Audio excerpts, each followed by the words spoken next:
ইফতারের সময় টেবিলের দিকে তাকিয়ে দেখি কোথাও বেলের শরবত নেই। আমি আমার স্ত্রী শ্রাবণীকে ডেকে বললাম, শুধু লেবুর শরবত আছে, বেলের শরবত কোথায়? শ্রাবণী মাথা নিচু করে বলল, বেলের শরবতটা বানানোর সময় পাইনি। কথাটা শোনার পর মেজাজটা খারাপ হয়ে গেল।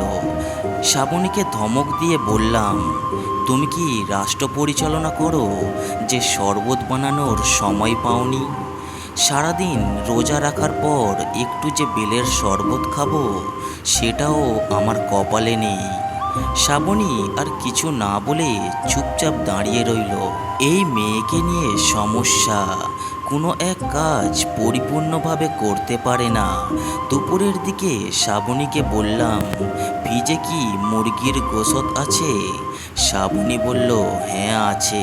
আমি বললাম, এক কাজ করো তো, আজ ইফতারে মুরগির গোশত দিয়ে চপ বানিও।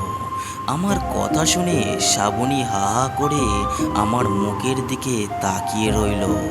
আমি কিছুটা ধমকের স্বরে বললাম, এইভাবে বোকার মতো হাঁ করে তাকিয়ে আছো কেন?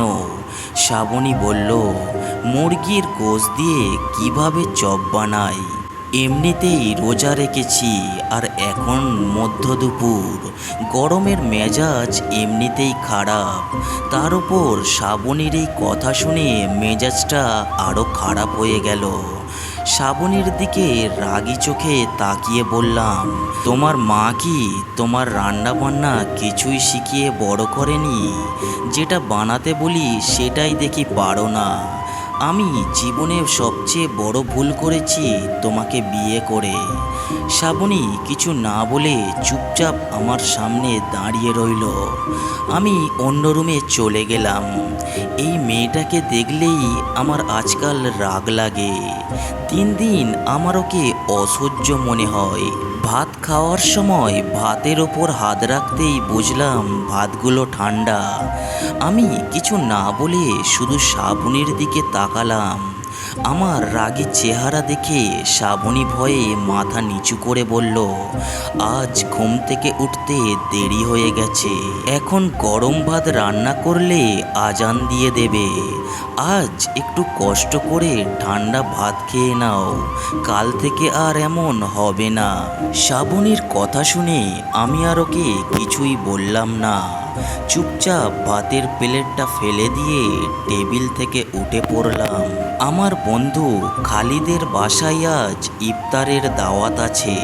আমাদের বাসা কাছাকাছি হওয়ার কারণে আমি ওর বাসায় একটু তাড়াতাড়ি চলে গেলাম। কলিং বেল বাজাতেই খালিদ দরজা খুলল। খালিতে অবস্থা দেখে খুব অবাক হলাম। ওর সারা মুখে সাদা পাউডারের মতো কি যেন লেগে আছে। আমি খালিদকে বললাম, তোর এই অবস্থা কেন? খালিদ মুচকি হেসে বলল, অর্পিতাকে একটু ইফতার বানানোর কাছে হেল্প করছিলাম। আমি তখন বললাম, তুই রোজা রেখে রান্না বান্না করছিস? খালিদ অবাক চোখে আমার দিকে তাকিয়ে বলল, তুই গাধা নাকি? আমি তো শুধু একা রোজা রাখিনি, অর্পিতাও তো রেখেছে। অফিস যেহেতু ছুটি, সেহেতু আমি রোজা রেখে সারাক্ষণ বাসায় শুয়ে বসে দিন পার করি, কিন্তু অর্পিতা কোনো ছুটি নেই। ও রোজা রেখে ঘর পরিষ্কার করছে, কাপড় ধুয়ে দিচ্ছে, রান্না বান্না করছে, আবার ইফতারও বানাচ্ছে। বেগুনির চপ, আলুর চপ। অর্পিতা আমার স্ত্রী, ও একা হাতেই সব কিছু সামলায়। আমি মাঝে মধ্যে একটু হেল্প করি, এই আর কি। ইফতারের সময় আমি আর চোখে খালিদ আর অর্পিতাকে দেখেছিলাম। অর্পিতার প্রতি খালিদের ভালোবাসা দেখে নিজেকে তখন অমানুষ মনে হচ্ছিল। হঠাৎ অর্পিতা খালিদকে বলল, তোমার শরবতে তো ইসুকুলের ভুসি দিতে ভুলে গেছি। খালিদ তখন মুচকি হেসে বলল, আরে দূর, একদিন ইসুকুলের ভুসি না খেলে কিছুই হবে না। নিজেকে খালিদের জায়গায় দাঁড় করালাম। আজ যদি শ্রাবণী এমন ভুলটা করতো, আমি হয়তো ওকে প্রচণ্ড রকম গালিগালাজ করতাম, অথচ একদিন বেলের শরবত না খেলে কিছুই হতো না। আমি শুধু আমার দিকটা ভেবে দেখেছি, অথচ আমার পাশে একজন রোজাদার মানুষ কত কাজ করছে সেটা আমার কখনোই চোখে পড়েনি। সেহরির সময় শ্রাবণীর কপালে হাত রেখে ওকে ডাক দিতেই ও তাড়াহুড়ো করে ঘুম থেকে উঠল। আমাকে দেখে কিছুটা ভয়ে ভয়ে বলল, আমি আজকেও দেরি করে ফেললাম তাই না? কিছু মনে করো না প্লিজ, আমি এখনই রান্না করছি। আমি মুচকি হেসে বললাম, আমি রান্না করে ফেলেছি, তবে মাছের তরকারিটা মনে হয় খুব বেশি ভালো হয়নি। আজ একটু কষ্ট করে খেয়ে নাও। আর হ্যাঁ, কাল আমায় মাছের তরকারি রান্না করা শেখাবে। বিনিময়ে মুরগির গোশত দিয়ে কিভাবে চপ বানাতে হয় সেটা তোমায় শিখিয়ে দেব। আমার কথা শুনে শ্রাবণী আমায় কিছু বলতে চেয়েছিল, কিন্তু আমি ওকে থামিয়ে দিয়ে ওর হাতটা ধরে বললাম, আমার এতদিনের ব্যবহারের জন্য আমায় প্লিজ মাফ করে দিও।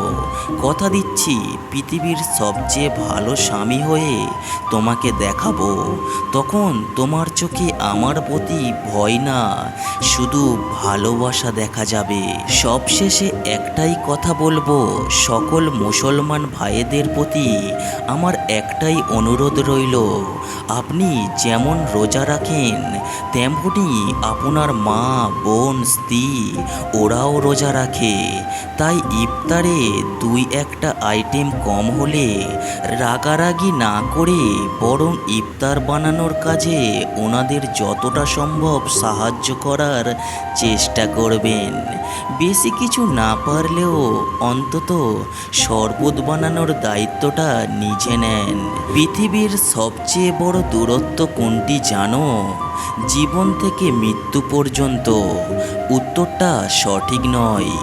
সবচেয়ে বড় দূরত্ব হলো যখন আমি তোমার সামনে থাকি কিন্তু তুমি জানো না যে আমি তোমাকে কতটা ভালোবাসি। একটা স্ত্রীর প্রতি স্বামীর ভালোবাসা এমনটাই হওয়া উচিত যাতে তার সুখ দুঃখে বিপদে আপদে সেই মানুষটা সব সময় তার পাশে থাকে। ভিডিওটা কেমন লাগলো অবশ্যই কমেন্ট করে যাবেন। আর যদি ভালো লেগে থাকে তাহলে একটি লাইক করতে অবশ্যই ভুলবেন না। সবাই ভালো থাকবেন এই আশা নিয়েই আজকের ভিডিওটা শেষ করছি।